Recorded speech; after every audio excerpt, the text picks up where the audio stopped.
Oke, selamat datang di Bedah Taktik kita kali ini. Hari ini kita bakal ngebahas satu laga yang secara harfiah ngerubah peta kekuatan sepak bola Inggris musim ini. Bournemouth melawan Manchester City. Di atas kertas, skor 1-1 mungkin kelihatan ya biasa aja kan? Tapi percaya deh, 90 menit di Vitality Stadium ini efeknya bener-bener meledak. Kita bakal bedah gimana detail taktik di lapangan nggak cuma berhasil nahan laju sang juara bertahan, tapi juga langsung ngasih mahkota juara ke raja yang baru. Yuk, langsung aja kita mulai. 22 tahun. Coba resapi angka itu bentar. Udah selama itu fans Arsenal nunggu gelar Premier League balik lagi ke London Utara sejak era legendaris The Invincibles di musim 2003-2004. Lebih dari 2 dekade penuh penantian, patah hati, dan ngebangun ulang skuad dari nol, akhirnya lunas sudah. Dan yang bikin merinding, momen bersejarah ini malah nggak ditentuin sama pemain Arsenal sendiri di lapangan, tapi lewat drama taktis ratusan kilometer jauhnya di markas Bournemouth. Masuk ke bagian pertama, Arsenal juara Liga Premier dan dampak utamanya. Karena City buang poin penting di laga ini, Arsenal otomatis ngunci gelar juara walau masih nyisain 1 pertandingan. Kebayang dong gimana pecahnya suasana di Emirates? Ini gelar Liga ke-14 mereka, sekaligus yang keempat di era Premier League. Terus, siapa sih otak jenius di balik layar ini semua? Jawabannya tentu aja Mikel Arteta. Lihat deh data di tabel ini. Bahwa Arsenal juara di usia 44 tahun 54 hari. Arteta resmi jadi manajer termuda kedua yang pernah menangin Premier League. Bayangin, satu-satunya pelatih yang lebih muda pas ngangkat trofi ini tuh cuma Jose Mourinho. Itu pun pas masa keemasannya bareng Chelsea belasan tahun lalu. Pencapaian ini benar-benar jadi bukti konkret kalau proyek jangka panjang dan filosofi taktik Arteta tuh berhasil banget. Dia sekarang udah sah masuk jajaran pelatih elit dunia tanpa keraguan sedikit pun. Lanjut ke bedah taktik, City tertahan, beserta bukti statistiknya. Banyak orang mikir, City cuma lagi apa saja. Mending kita buang jauh-jauh deh narasi itu. Hasil imbang ini murni masterclass taktik dari Bournemouth yang sukses manfaatin celah di sistemnya Pep Guardiola. Coba kita perhatiin timeline babak kedua yang super kacau ini. Di awal babak, Nico O'Reilly gagal naklukin kiper Petrovic dari pergerakan kilat Erling Haaland. Terus, situasinya makin gila. Bournemouth langsung ngerespons cepat. Evan Nilsson sempat ngancam gawang Gianluigi Donnarumma sebelum umpan Kruppi berujung tendangan Ryan yang nyium tiang gawang luar. Gila gak tuh? Nah, pas sudah masuk akhir-akhir laga, kepanikan City makin kelihatan waktu peluang Brooks sama Rodri juga kena tiang.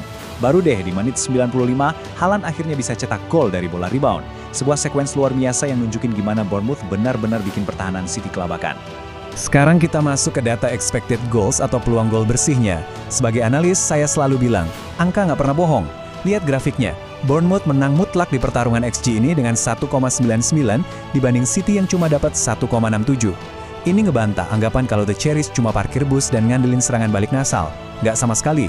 Mereka benar-benar nyiptain peluang emas yang terstruktur dan ironisnya jauh lebih mematikan dari sang juara bertahan. Nah, nyambung sama data sebelumnya, ini ilustrasi cakep banget soal gimana efisiensi itu ngalahin kuantitas. Bournemouth emang cuma bikin 10 tembakan, sementara City ngelepasin 14. Secara volume, City kelihatan menang ya. Tapi kalau kita gabungin sama metrik XG tadi, kesimpulannya jadi terang benderang. Taktiknya Bournemouth ini berhasil maksa pemain City buat nembak dari posisi-posisi sulit. Sementara 10 tembakan Bournemouth justru dieksekusi dari situasi yang super bahaya. Bener-bener skema bertahan dan serangan balik yang efisien banget. Sistem yang brilian tentu butuh eksekutor yang brilian juga. Makanya, mari kita bahas sensasi rekor Junior Kruppi, si bintang utama kita kali ini. 6 menit sebelum turun minum, dia ngehukum garis pertahanan tinggi City. Dia nerima umpan cutback yang manis banget dari Adrian Truffert, dan boom! Dengan tenang, dia ngelepasin tembakan melengkung langsung ke pojok kanan atas gawang. Bener-bener gol kelas dunia yang pantas banget ada di panggung sebesar ini.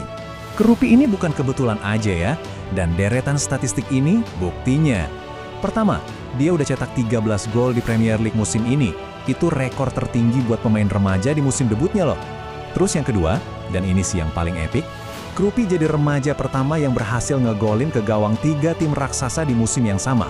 Arsenal, Manchester City, dan Manchester United. Kalau ini bukan bukti mentalitas elit tulen di laga pertekanan tinggi, saya nggak tahu lagi deh nyebutnya apa. Sekarang kita geser sedikit untuk ngelihat gambaran besarnya. Sejarah baru papan klasmen dan efek dominonya. Satu hasil imbang ini sukses ngasih shock terapi ke seluruh liga, dan nasib beberapa klub langsung berubah drastis pas peluit panjang bunyi. Fakta yang paling bikin geleng-geleng kepala, hasil ini mastiin Bournemouth lolos ke kompetisi Eropa buat pertama kalinya dalam sejarah mereka. Skuad asuhan Andoni Iraola sekarang cuma beda 3 poin aja dari Liverpool. Dan yang lebih gilanya lagi nih, secara matematis, mereka masih punya peluang buat nyodok ke Liga Champions lewat posisi ke-6, asalkan Aston Villa menangin trofi Liga Eropa. Benar-benar bukti nyata kalau taktik Jitu plus konsistensi itu bisa ngangkat tim papan tengah nembus panggung elit Eropa. Di sisi lain koinnya, realitas yang cukup pahit harus ditelan Manchester City. Buat pertama kalinya selama dia berkarir di Inggris, seorang Pep Guardiola gagal menangin Liga 2 musim berturut-turut. Ini tuh ibarat noda langkah di catatan emasnya Pep, dan kerasa kayak kegagalan yang monumental banget. Apalagi kalau kita ingat standar absolut yang selalu dia patok setiap tahunnya. Dominasi mereka sepertinya pelan-pelan nemu jalan buntu. Nah, di tengah performa tim yang lagi hambar ini, rumor soal Pep bakal cabut makin kencang. Tapi, coba dengerin responsnya waktu ditanya. Dia bilang, saya orang paling bahagia di planet ini. Kontras banget kan? Di satu sisi, timnya baru aja ngelepas gelar juara ke rival dengan permainan yang mentok. Tapi di depan publik, Pep tetap tampil sedingin es, berusaha keras meredam spekulasi liar soal masa depannya di Etihad. Yang pada akhirnya ngebawa kita ke satu pertanyaan mendasar. Apakah ini beneran akhir dari era dominasi Guardiola di Manchester City dan awal mula dari dinasti barunya Arsenal bareng Mikel Arteta? Dengan transisi kekuasaan ini ditambah makin bahayanya taktik tim-tim kuda hitam kayak Bournemouth, lanskap sepak bola Inggris benar-benar lagi berubah dengan cepat. Semoga pembahasan taktik kita kali ini bisa ngasih kalian perspektif baru soal betapa dalamnya makna dari sebuah pertandingan 90 menit. Terima kasih udah ikutan gabung, dan mari kita nantikan kejutan apa lagi yang bakal dikasih Premier League buat kita.